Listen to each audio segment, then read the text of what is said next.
All right, last week I was trying to lay out a path that the fall of Jerusalem, beginning with Solomon, was similar to the fall of man, beginning with Adam.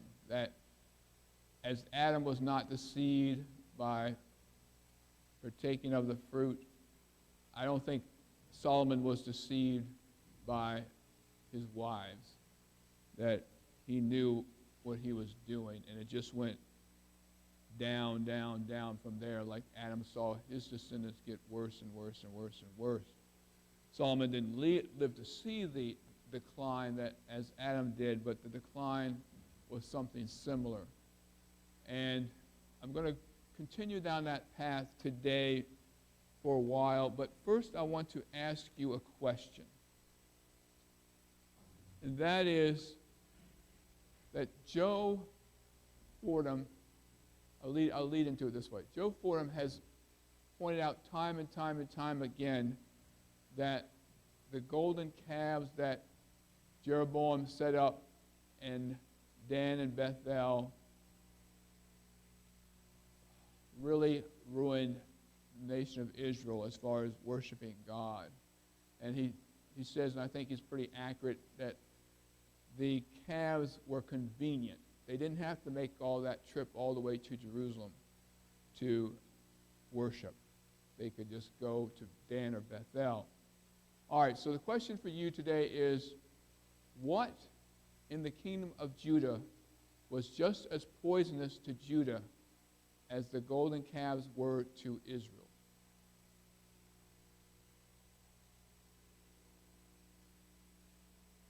That came later, but I'm talking a little bit before that.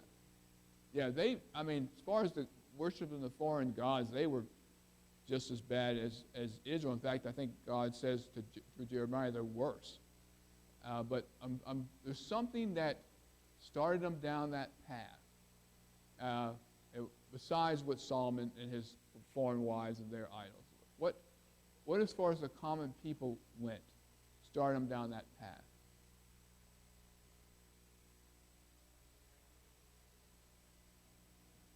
Very good. Yes. That would be my answer. The high places. All right, let's look up a few verses. All of these are from 2 Kings, and we'll see this pattern. All right. Brian, 2 Kings chapter 12, verses 2 and 3. Rob, chapter 14, verses 1 through 4. Ellen, chapter 15, verses 3 and 4, and I'll assign some more after that. All right, 2 Kings 12, 2 and 3. And Jehoash did that which was right in the sight of the Lord all his days, wherein Jehoiada the priest instructed him. But the high places were not taken away. The people still sacrificed and burnt incense in the high places. All right, the high places were not taken away. All right, Rob, chapter 14, 1 through 4. In the second year of Joash, the son of Jehoahaz, king of Israel, Amaziah, the son of Joash, king of Judah, became the king. He was 25 years old when he became the king, and he reigned 29 years in Jerusalem. His mother's name was Jehodan of Jerusalem, and he did what was right in the sight of the Lord, yet not like his father David. He did everything as his father Joash had done. However, the high places were not taken away, and the people still sacrificed and burned incense on the high places. All right, Ellen, chapter 15, verses 3 and 4. He did right in the sight of the Lord according to all that his father Amaziah had done. Only the high places were not taken away. The people still sacrificed and burned incense on the high places. All right, that's talking about Azariah in verse 1. It was also known as Uzziah, I believe. All right, and then Roger, same chapter, 15, verses 34 and 35.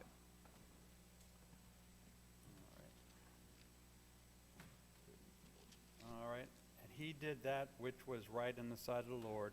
He did according to all that his father Uzziah had done, howbeit the high places were not removed. The people sacrificed and burned incense still in the high places. He built the higher gate of the house of the Lord. All right, so that was that was Jotham, the son of Uzziah, in verse 32. All right, so you got 4 kings in a row. Uzziah, Jotham. You got Amaziah, somebody else, and then Jotham, and Uzziah, and then Jotham. Anyway, all right, so you got 4 kings in a row where it says, it makes a point, they did not remove the high places. All right, so then you got another king comes on the throne named Hezekiah, and stay in 2 Kings and go to chapter 18, verses 3 and 4.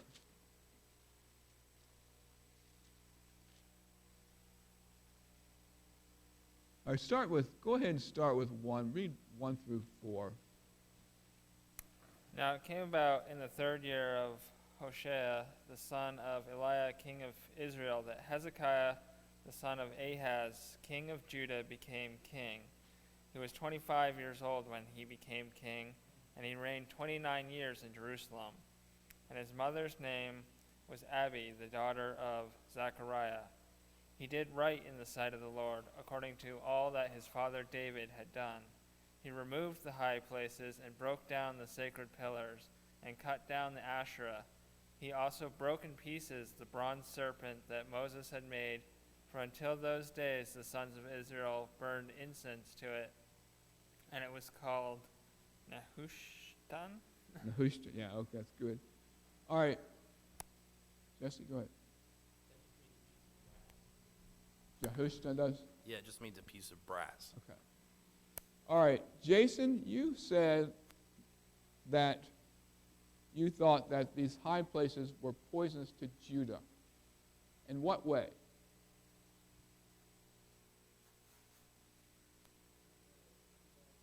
I don't know what the high places were exactly, but it's always kind of mentioned as, like in the verses we read, like this king's doing a good job, but there's these high places still going on, as if the narrator is telling us there's something ominous about these that shouldn't be happening.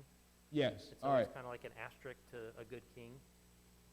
All right, Jesse had his hand up, then Walter, and now ask my question if it's not answered by that time. Okay. So these high places were simply panoramic overlooks and beautiful places to have a nice meal, and they would also double down and turn it into a sacrifice place and burn incense and make it more than just a meal, but they weren't supposed to do that. Yeah, and they were just what they said. They were places up high. Or groves as well are mentioned as the same thing. It's a pretty place you want to have a lunch, and it's we would think of it as an expensive restaurant, really, where you go to the top floor and you sit on the top floor and you have a nice expensive meal.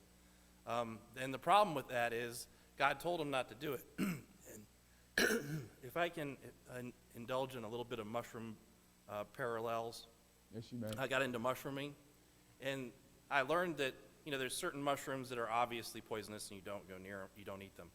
The most dangerous ones, the ones that result in the most hospital visits, are the ones that look like edible mushrooms.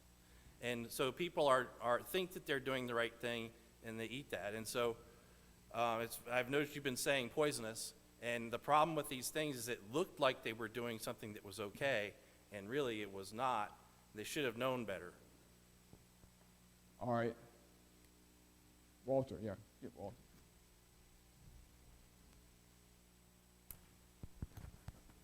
Yeah, in addition to those things, I was going to say it served as a major distraction to the people. It would be rather go to the high places, Jesse said, where, hey, it's a great day, a good, wonderful, beautiful place, but be distracted from being at the house of the Lord, where they should have been, and giving him the honor and glory and praise he deserved. Did they build these high places? Did they say, here's a nice looking plateau, I'll put an altar here? Yes, no. Some were what? Yeah, a lot of them were left over from the Canaanites. They had their sacrifices on these high places. All right, so why was this a problem? What commandment did it violate? What's that?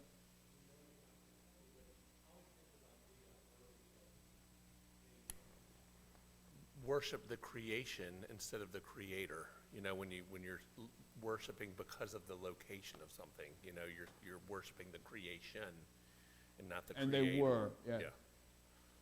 All right, Roger, you had your hand up. Oh, Betty?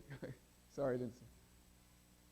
Most of them was around trees, and they worshiped trees. And like in Gideon, there was the special tree of his father that they had to cut down. So it had mostly to do with, when you say groves, it really was trees. Yeah.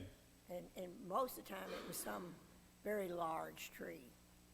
And so, anyway, trees. All right. It comes to my mind, and maybe it is part of it, maybe it's not, is that the altars, if I understand correctly, were not to be made of hewn stone either. And these were probably, like you say, if they were left over by the Canaanites and the other people who, over the cities and all, they probably were hewn stone, man-made, and things of that nature. I'm just suggesting that from All right. what might be wrong with all of this. All your points are good and valid, but you're missing the main point. Jacob. In the law of Moses, it is specifically said, you will worship me in the place where I put my name, and only there and not anywhere else. And so by them choosing to worship, even if it is the Lord, outside of Jerusalem, was in essence breaking the law, because they were supposed to only be worshiping where he had set up his name, where he had set up his temple. And the temple was in Jerusalem, so that's where they were supposed to go. Even if Abraham might have built something, even if it was the Canaanites who might have built something, God had said, no, you're going to only worship me here. Right. You will bring your sacrifices to the place where I will put my name, and that's the only place you will bring them. That's in the commandments, the law. I don't want you worshiping me all over the place. And as you said, Jacob, may have been legitimate worship. Rob said they might have been worshiping other things, and I think it deteriorated to that. But I think at the beginning they were using these high places to worship him. But he didn't want that. Now, why did he not want that? Why was he not happy that people were worshiping him in Naphtali, in Asher, in Ephraim? Why does he not want altars all over the place? Jacob, go ahead. It does not encourage us to come together and worship him together as brothers and sisters, which is what they were. It started to create a mindset that, well, the tribe of Naphtali, this is an area closer to us, or the tribe in Judah, he made it so it was easier to just simply either focus only on what was immediately around you and not thinking of the fact that, you know what, we are part of a smaller group of people who are part of a greater nation, that we're all supposed to be trying to live together as brothers and sisters, even though it's been several generations. Yeah, and the irony of them worshiping, I'll say them, I mean Judah, worshiping at all these high places, is they didn't have to travel 70 miles like somebody from Naphtali did or somebody from Reuben. They were within a relatively short distance. I mean, yeah, it might have been 20 miles, 25 miles, 40 miles from Jerusalem, but they didn't have the distances that the northern tribes had. So, and you're right, I think that's the reason. He wanted them to have this sense of community, that they were one with all the other tribes in the land. They were not just from Judah. They were not just from Benjamin. They were not just from any of the other tribes. They were one people. They were his people. Okay. So I think that's why the kings, and maybe the Chronicles too, but at least the kings are so emphatic that Judah, failed to do away with the high places. The kings, as we read, were tended to be good kings. Uzziah, Jotham, not Ahaz, but still they didn't destroy the high places. Only Hezekiah saw the evil of the high places and the poison of the high places, and he made it a point to destroy them. Okay.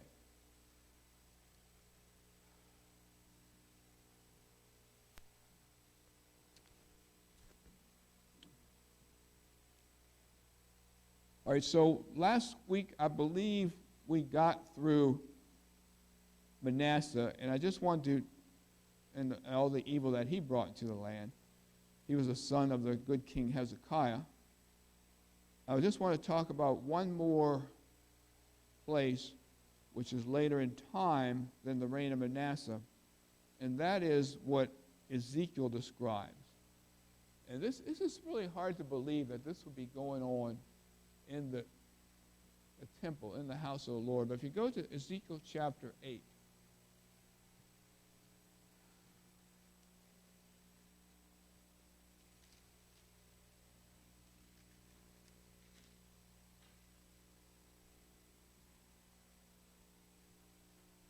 and I mean, it would be good to read the whole thing, but let's see if I can pick out some parts to read.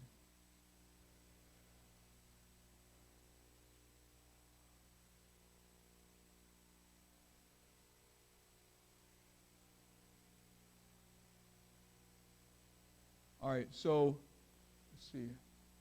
Are we at Walter, Jason, somebody there? Linda? Okay. Linda, read chapter 8, verse 5, please. Then he said to me, Son of man, raise your eyes now toward the north. So I raised my eyes toward the north, and behold, to the north of the altar gate was this idol of jealousy at the entrance. Yeah, I don't know what this idol of jealousy was all about, but it was at the entrance of the north gate. All right, so next reader is Martha. Martha, read verses 6 through 8. And he said to me, Son of man, do you see what they are doing? The great abominations that the house of Israel are committing here, to drive me far from my sanctuary? But you will see still greater abominations. And he took me to the entrance of the court, and when I looked, behold, there was a hole in the wall. Then he said to me, Son of man, dig in the wall. So I dug in the wall, and behold, there was an entrance. All right, Daniel, keep going and read 9 through 11. And he said to me, Go in and see the vile abominations that they are committing here. So I went in and I saw, and there engraved on the wall all around was every form of creeping things and loathsome beasts, and all the idols of the house of Israel. And before them stood 70 men of the elders of the house of Israel, with Jazaniah the son of Shaphan standing among them. Each had his censer in his hand, and the smoke of the cloud of incense went up. All right, and Holly, 12 through 15. He said to me, Son of man, have you seen what the elders of Israel are doing in the darkness? Each at the shrine of his own idol, they say, The Lord does not see us. The Lord has forsaken the land. Again he said, You will see them doing things that are even more detestable. Then he brought me to the entrance of the north gate of the house of the Lord, and I saw a woman sitting there, mourning the god Tammuz. He said to me, Do you see this, son of man? You will see things that are even more detestable than this. All right, Jason, 16 and 17. And he brought me into the inner court of the house of the Lord. Behold, at the entrance of the temple of the Lord, between the porch and the altar, were about 25 men with their backs to the temple of the Lord, and their faces towards the east, worshiping the sun toward the east. And he said to me, Have you seen this, O son of man? Is it too light a thing for the house of Judah to commit the abominations that they commit here, that they should fill the land with violence and provoke me still further to anger? Behold, they put the branch to their nose. All right, and then David, verse 18. Therefore will I also deal in fury, mine eyes shall not spare, neither will I have pity, and though they cry in mine ears with a loud voice, yet will I not hear them. All right, so if you remember what people read, in verse 10, it was every form of creeping things and abominable beasts and idols portrayed upon the wall, and 70 men were worshiping that. In verse 14, you had women at the door of the gate weeping for Tammuz, which was a Babylonian goddess. And then in verse 16, you have 25 men with their backs toward the temple, facing east, worshiping the sun. And he said, if that's not bad enough, they've filled the land with violence. So that's why I'm going to punish them. So that's how far the people of Judah had deteriorated. Not just Israel, who were not even coming down to Jerusalem to worship anymore, but within the land of Judah, they had deteriorated from Solomon let his wives build these altars to these idols, to the leaders of the people were worshiping these foreign deities and idols. And that's why he got rid of them.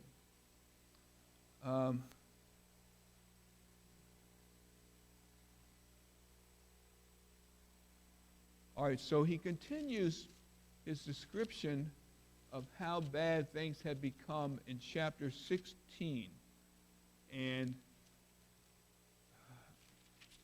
I won't ask you to read all of it, but let's see.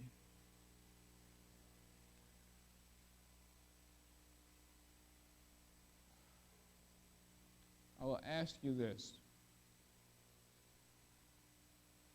All of this worship of foreign gods, what did it lead them to do besides have a lot of violence in the land? What did it lead them to put their trust in? Themselves and who else? Keep going.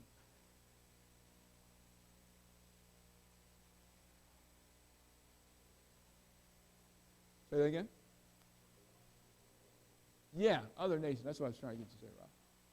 All right, so when they didn't have their trust in God, even Hezekiah had problems with this. But finally, when his back was against the wall, he prayed to God and God delivered him.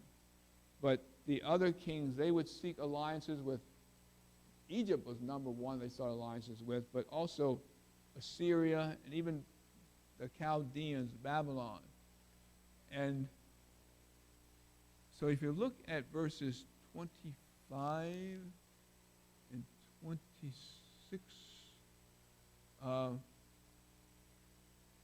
that talks about building high places all over the place, and that starts talking about the Egyptians. But look at verses 45 to 52. He says in verse 3, your father was an Amorite, your mother was a Hittite.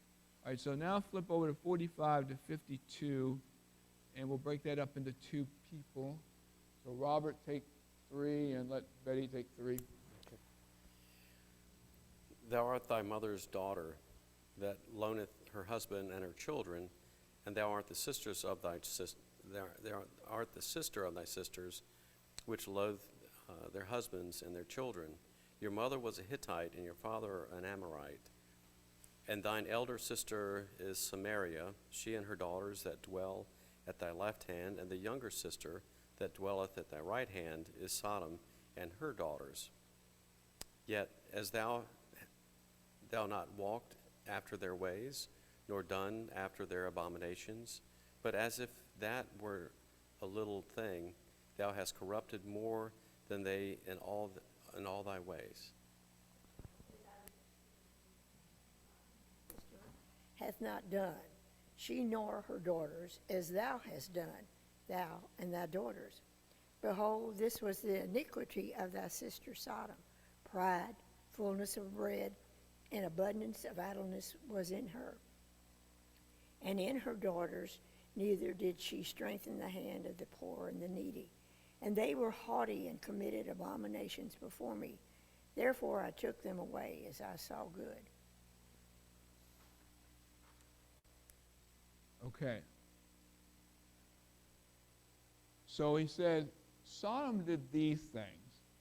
They had fullness of bread, they had pride, they had idleness, and that led to her abominations. But you've done worse than that. You've done worse than Samaria. You've done worse than Sodom. And therefore I'm going to punish you. All right, so he did. And as you know, the land became desolate for 70 years, and then it was inhabited, and then it became desolate again under the Romans. But he did not abandon his covenant with them. He did not abandon his commitment to make it a place where his name would dwell. And now, referring to verses that you're very familiar with, go to Isaiah chapter 2. This is in the future. And when Jerusalem and the land was pretty abandoned for 1900 some years, people were saying, it's never going to be the place that the Bible speaks of. The Jews aren't even in the land, and they're not coming back. But the Jews had this promise. And Eb, read Isaiah 2, 1 through 4, please.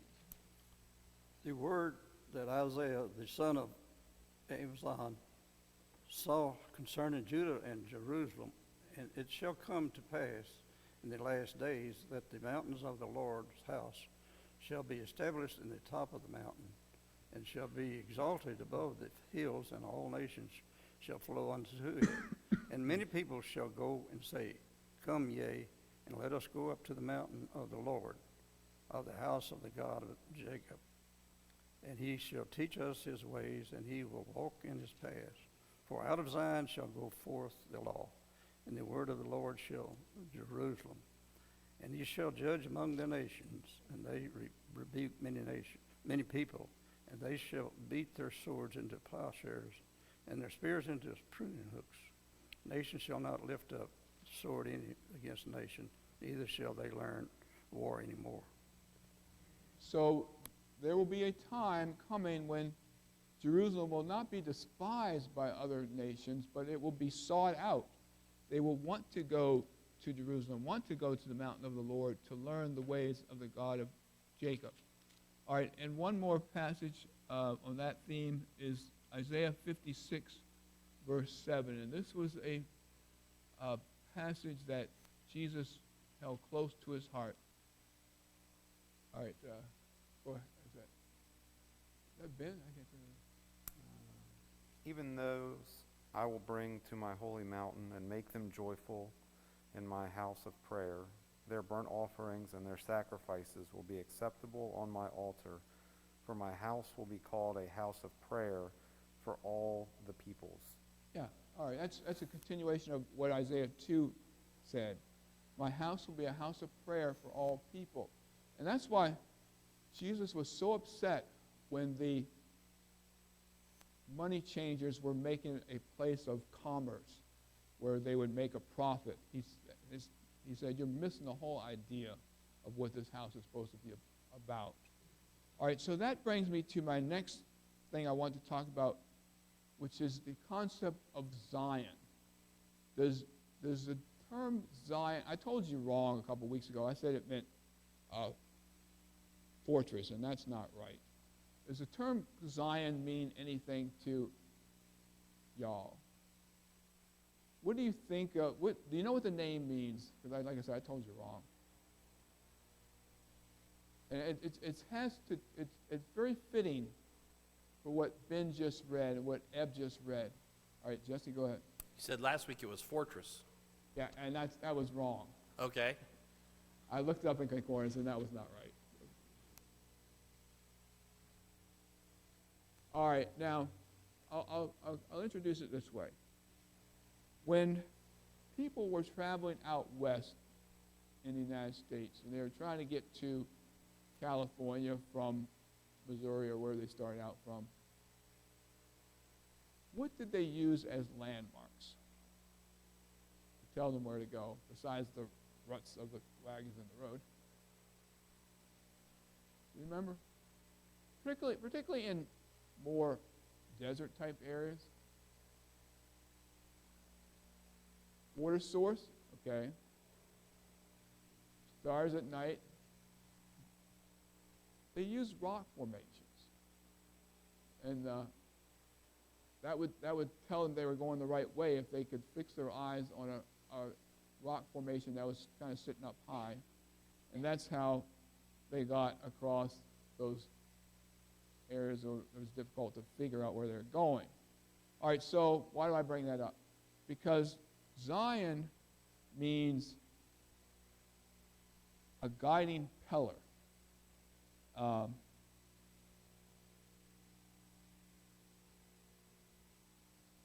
Zion was one of the mountains in Jerusalem. It was located between, all right, if you remember, there was 3 valleys around Jerusalem. To the west, there was the Hinnom Valley. In the middle, cutting through the city, there was the Hyponian Valley, or what they call the Central Valley. And over to the east was the Kidron Valley. And over on the other side of the Kidron Valley was the Mount of Olives. All right, so what they call Mount Zion was between the Hyponian Valley in the center and the Kidron Valley to the east. It was a little sliver of elevated land. And the Jebusites, who were Canaanites, they held onto that piece of land for generations after Joshua and Israel had come into the land. Who ended up taking it? Jesse.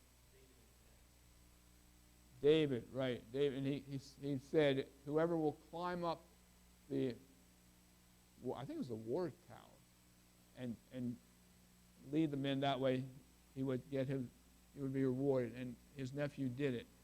All right, so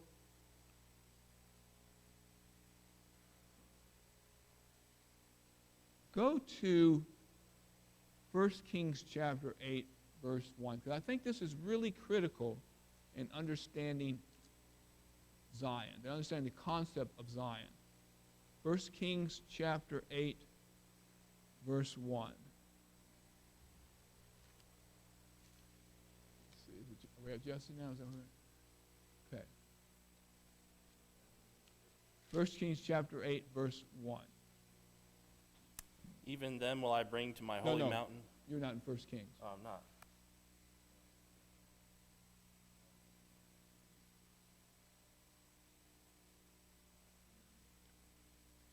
1 Kings 8, verse 1.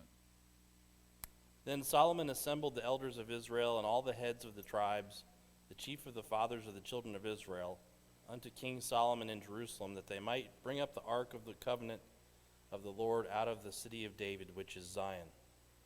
All right, that little sliver of elevated land that David took became known as the city of David, and it also had the name of Zion, meaning the guiding pillar. All right, so this verse 1, does not get a lot of prominence in our community, but I think it's critical for understanding the concept of Zion. And what does it say that's so important? It says that the ark was in Zion before Solomon placed it in the temple. We read in other places where David brought the ark from the house of what's his name? Obadiah, thank you, to Jerusalem, but we don't see where he puts it in Jerusalem. Only here do we see where he set it. And then Solomon moved it to the temple. All right, so why was that important?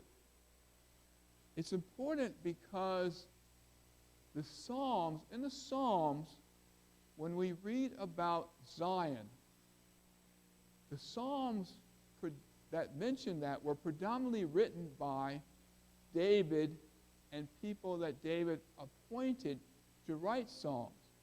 Asaph, the sons of Korah, Ethan. So when they were writing, that's where the ark was. It was in Zion. And so they saw Zion, as where the ark was, as the place where God dwelt. Remember, God said he would meet with them from the ark. He would speak to them from the ark. So wherever the ark was, that was where people in their minds placed the habitation of God. And so that's why, so when you read all those Psalms, and you read about Zion, think about Zion was the place where the ark was. And I think that later prophets who wrote about Zion, they just followed that concept on. They weren't thinking, they weren't taking into account that the ark was now in Jerusalem, in the temple. In their minds, Zion, because of the Psalms, was still the place where God dwelt. And I think when you approach your reading with that understanding, whenever you see a passage about Zion, it adds a lot of meaning to it, that it was the place where the ark was. It was the place where God dwelt. All right, now, yes, sir. Throw a couple extra things in there. Okay. So the word was basically inherited, as you said, from those who were there before the Israelites. And in that kind of sense, it meant like very dry place. It had also the name or connotation of fortress. But to the Israelis, when they started using the word, they modified the word a little bit. It meant signpost. Yeah. And when you use the word as a verb, it meant to command or commands. And you could easily see that connection back to the Ark of the Covenant, where the commands of God were kept. All right, now, where in the Bible do you think of the idea of a guiding pillar?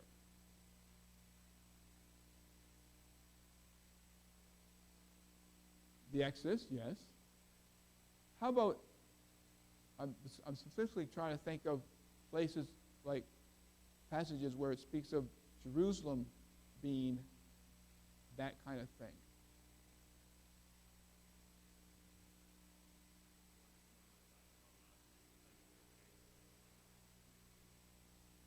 Yeah, good.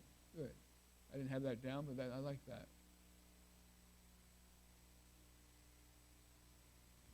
I think the best one, the most clear-cut one,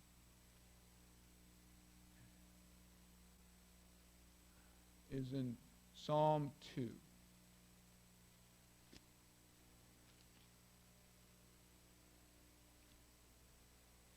I really like this one because it does two things at once.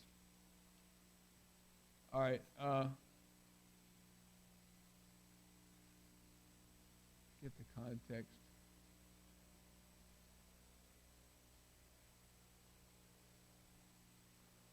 All right, let's read Psalm 2, 1 through 8. Why do the heathen rage and the people imagine a vain thing? The kings of the earth set themselves, and the rulers take counsel together against the Lord and against his anointed, saying, Let us break their bands asunder and cast away their cords from us. He that sitteth in the heavens shall laugh. The Lord shall have them in derision. Then shall he speak unto them in his wrath, and vex them in his sore displeasure. Yet have I set my king upon my holy hill of Zion. I will declare the decree the Lord hath said unto me, Thou art my son, this day have I begotten thee. Ask of me, and I shall give thee the heathen for thine inheritance, and the uttermost parts of the earth for thy possession. All right, the reason I like particularly verse 6 is because of, you got the two elements. You got the king and you got the holy city, both of them being guiding beacons for the people. I'll quit there. Next week, I think Joe is going to be back, but the next time I take it, I want to continue talking about Zion and how it's so important to think about. Thank you for listening.